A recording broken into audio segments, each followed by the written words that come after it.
나와 계시죠? 네, 안녕하십니까. 네, 어떻게 예, 지금 네, 국민의힘 국회의원 후보 최재형입니다. 네, 지금 출근 인사 다 하셨나요? 어떻습니까? 예, 아침에 이제 지역에서 조찬 행사를 했습니다. 오늘은 조찬 행사하고 네. 이동 중에 인터뷰 지금 응하고 있습니다. 알겠습니다. 지역 민심은 어떻게 체감하고 계세요? 뭐 현장의 민심은 민생이죠. 네. 예, 많은 시민들이 정말 시장바구니 들고 장보기 겁난다 이런 말씀들을 많이 했습니다. 예, 저희 종로 지역은 지난 10여 년간 이 민주당이 구청장 또 국회의원 하면서 주민들이 원하는 것이 아니라 자기들이 하고 싶은 것을 이제 구정에 실현해왔던 것이라고 볼 수 있습니다. 네, 그래서 대표적인 것이 이제 종로 주민들이 가장 절실하게 느끼는 종로 지역의 주거 환경 개선 관련해서도 도시재생이라는 이제 겉보기식 행정만 했지 정말 네. 주민들이 필요로 하는 것을 채워주지 못했거든요. 네, 네, 그런 부분에 대해서 많은 지역 그 주민들께서 불편해하고 계시죠. 알겠습니다. 지역 문제 얘기했으니까 좀 바로 그 질문부터 좀 들어가겠는데요. 네, 일단 주거 환경 개선 그리고 또 용도지구 규제 완화 이것도 말씀을 하셨던데. 네, 네. 여기서 이제 딱 직결되는 문제가 사실은 그 옛날에 이제 청와대 문제였었잖아요. 네. 그 청와대 네. 대통령실 이제 용산으로 이전한 다음에 네. 지금 예를 들어서 어떤 그 종로 지역의 어떤 정비 문제라든지 이런 것들이 좀 그 숨통이 튀었다 또 이렇게 가야 된다 혹시 이런 판단이 있을까요? 사실 저도 대통령실 이전 이후에 네. 이제 많은 규제들이 더 추가적으로 완화될 것이라고 생각했는데 사실 대통령실의 존재 자체만으로 이제 추가된 규제는 그렇게 많지 않습니다. 종로 지역은 자체가 이제 원래 가지고 있는 고도지구라든지 자연환경지구, 네. 자연 그 경관지구, 문화재지구 이런 규제들이 많기 때문에 예. 그런 규제들을 하나씩 풀어가는 게 더 중요하고요. 네. 예. 청와대하고는 직결되는 부분은 아니었다. 거의 일부 이제 뭐 주거와 관계없는 부분 외에는 네. 청와대 그러니까 대통령실 때문에 그 규제된 것은 그렇게 많지는 않죠. 알겠습니다. 또 하나 지금 쟁점으로 부상하고 있는 게 이른바 이승만 기념관. 네. 이거를 지금 그 열린 송년 녹지 광장에 설치하느냐 마느냐 이 문제가 좀 쟁점화되고 있던데 후보님의 입장은 어떤 겁니까? 예. 우선 그 이승만 대통령 기념관이 송호연 공원 건립 문제는 아직 결정된 건 아닙니다. 네. 이 문제를 저는 뭐 정치적이나 이념적인 그 시각에서 접근하는 거는 바람직하지 않다고 보고요. 예.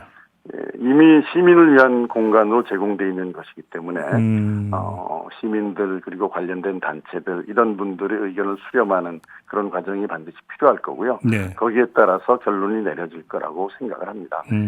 그래요. 그 전에 논의해 볼 수는 있다 이런 입장을 피력하신 바가 있지 않나요, 혹시 후보님?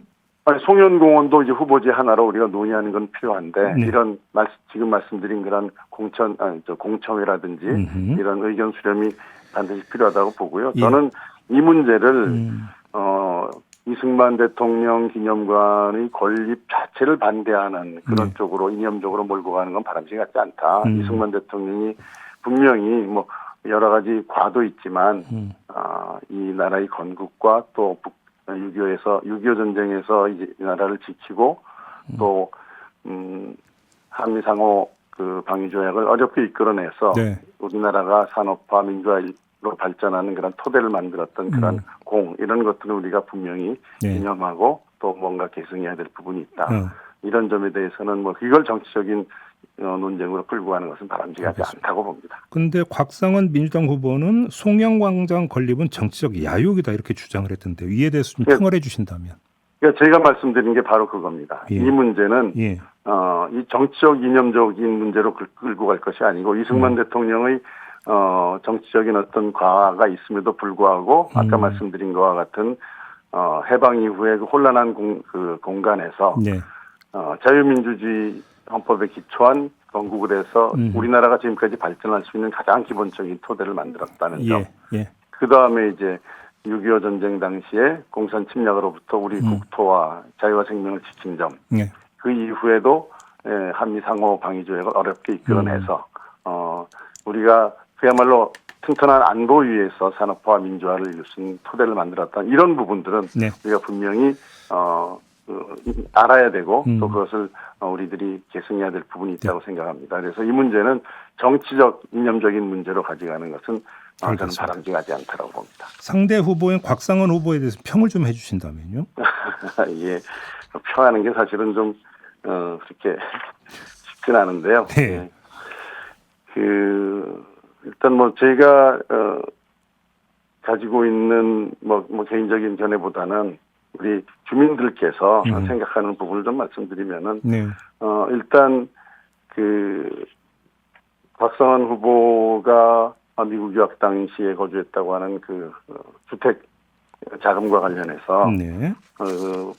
곽상원 후보님의 부인께서 이제 외환관리법 위반으로 유죄 판결을 받은 게 있거든요. 네. 그 부분에 대해서 과연 그 자금의 출처가 무엇인지에 대해서 많은 부분들이 좀 궁금해하고 계신 부분이 있고요. 네. 그 다음에 이제 그것보다 더 주민들께서 이야기 생각하는 거는 민주당의 공천 과정이 완전히 이재명 대표의 사당화, 이재명 대표에게 유리한 것이 무엇인가라는 원칙 외에는 원칙이 없는 그런 공천 과정에서 공천을 받으셨는데, 과연 곽상원 후보님이 장인께서 살아계셨다면 아마 명패를 집어다니면서까지 강력하게 쓴소리를 하지 않으셨을까요? 근데 그 부분에 대해서 전혀 그런 과정에서 공천을 받았음에도 불구하고 아무런 말씀이 없었고 또 그 장인을 굉장히 폄훼하는 그런 후보가 공천되었는데도 거기에 대해서 아무 말씀이 없었어요. 더군다나 그 내용을 보면 마치 본인이 불량품 사위 취급을 받은 그러한 게 돼버렸는데도 과연 장인의 정신을 계승한다는 사위가 아무 말씀도 안 하는 것이 과연 그 가족이라면서 사위라면서 그럴 수 있는지 이런 점에 대해서도 주민들은 좀 많은 의심을 가지고 있죠. 근데 이제 곽상원 후보는 우리 후보님을 향해서 정치를 하기 위해서 감사원장을 사임한 것을 상당히 이제 지적을 하던데 이거에 대해서는 어떤 말씀 주시겠습니까? 그 당시에는 저는 문재인 정부가 한 텀 더 집권을 하게 될 경우에 우리나라가 정말 큰 위기에 빠질 수 있다라는 그런 생각을 가지고 제가 저라도 나서서 뭔가 역할을 해야 되겠다는 생각을 가지고 정치를 시작하게 됐고요. 그 부분에 대해서는 제가 정권에 충성하는 사람이 아니라 정말 국가에 충성하는 마음으로 나왔다. 그리고 그 부분에 대해서는 많은 국민들께서 이미 이해를 해주셨다고 봅니다. 이미 그렇다. 그런데 사실 다른 어느 기관 못지않게 감사원도 정치적 독립이 되게 중요한 기관 아니겠습니까? 근데 그렇습니다. 오히려 후보님이 원장직을 버리고 이제 정계에 입문한 것 자체가 감사원에 미치는 영향 이런 것들 한번 고려를 안 해보셨던 걸까요?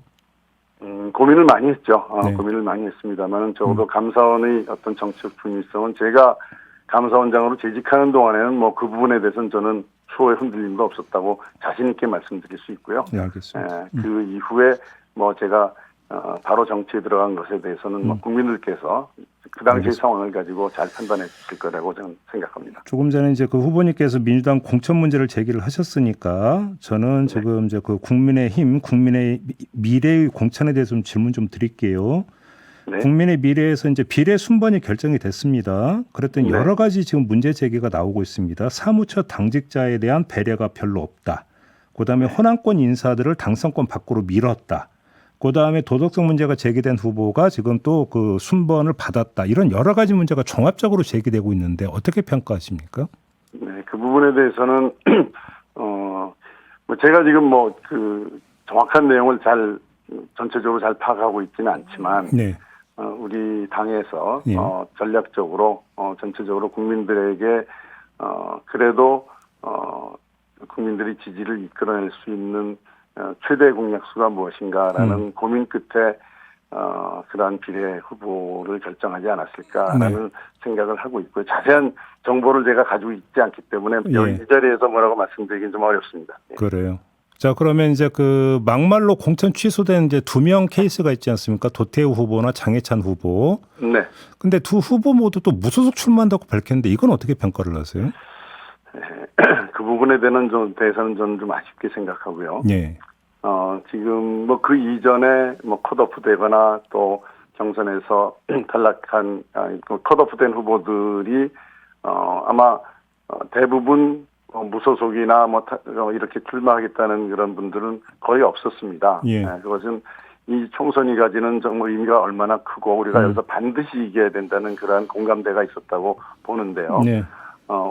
지금 말씀하신 그 두 후보가 무소속으로 출마하시겠다고 한 것에 대해서는 저는 좀 아쉬움이 있습니다. 그럼 만약에 그 두 후보 중에 뭐 2명이 다 될 수도 있고 1명이라도 만약에 당선이 돼서 복당을 신청을 하면 받아들일 수 있다고 보세요? 그 부분은 뭐 당에서 지도부가 결정하는 문제지만 예. 쉽게 받아들이긴 좀 어렵지 않을까 생각합니다. 그렇게 보시고요. 네. 알겠습니다. 그다음에 지금 여권의 지금 문제로 이종섭 호주 대사 문제, 그다음에 황상무 그 시민사회 수석의 문제가 제기가 됐는데요. 어떻게 풀어야 된다고 생각하십니까?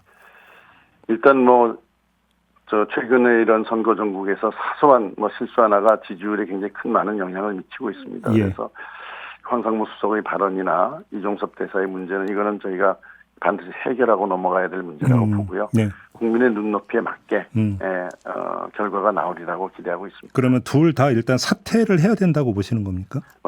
그 수준은 사퇴보다는 하여튼 이 문제를 국민이 납득할 만한 어떤 해결책을 제시해야 된다고 생각하는데요. 예. 사퇴 문제 여부, 특히 이제 이종섭 대사와 같은 문제는 이제 외국과의 관계도 있고 그렇기 때문에 네. 그러한 사퇴를 해야 된다라고 단정적으로 말씀드리긴 어렵지만 적어도 국민들이 보시기에 공수처의 수사를 피하기 위한 어떤 수단으로 갔다라는 것에 대해서는 한 점의 그 의혹도 없이 네. 이 문제를 풀어나가야 된다고 봅니다. 그러면 지금 후보님의 말씀에 따르면 어제 용산에서 2개의 입장문이 나왔거든요, 각각. 네. 근데 그러면 그거는 지금 국민의 눈높이에 맞춘 입장이라고 보기는 어렵다. 이런 평가를 이해를 해도 되겠습니까? 민주사회에서 다양한 의견들이 있습니다만은, 네. 적어도 이종섭 대사의 문제는, 국민들이 중요한 건 그겁니다. 네. 공수처 수사에 그 지장을 주는 그러한 인사였는지 아니면은 그거에 충분히 수사에 협조할 수 있는 그런 의지와 그런 태도를 보여주는지 이런 관점에서 보시면 되겠습니다. 알겠습니다.